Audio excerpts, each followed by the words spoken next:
নমস্কার বন্ধুরা, আমি শুভ্রার রান্নাঘরে সবাইকে স্বাগতম।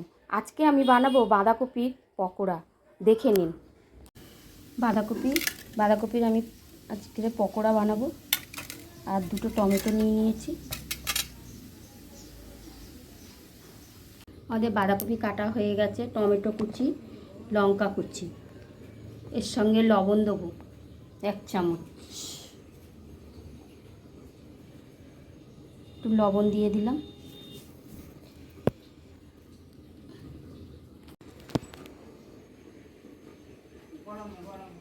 এক চামচ লঙ্কার গুঁড়ো দিয়ে দিলাম। 1 চামচ জিরের গুঁড়ো দিয়ে দিলাম।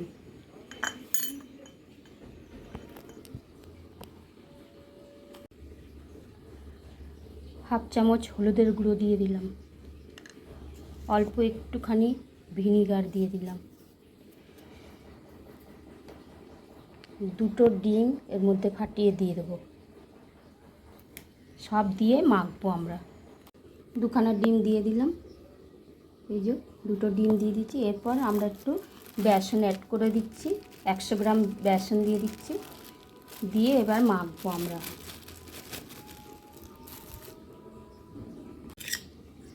পেঁয়াজ দিয়ে দিলাম।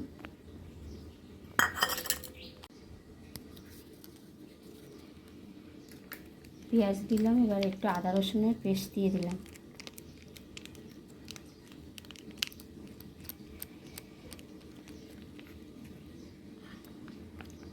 সব দিয়ে আমি মাখবো।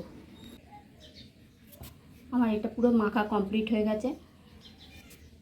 আমি কড়াটা বসিয়ে দিয়েছি। কড়াটা এবার গরম হয়ে গেছে। তেল ঢালবো।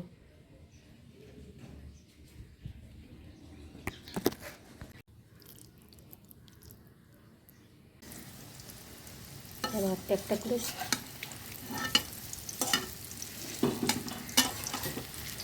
দিয়ে দিই।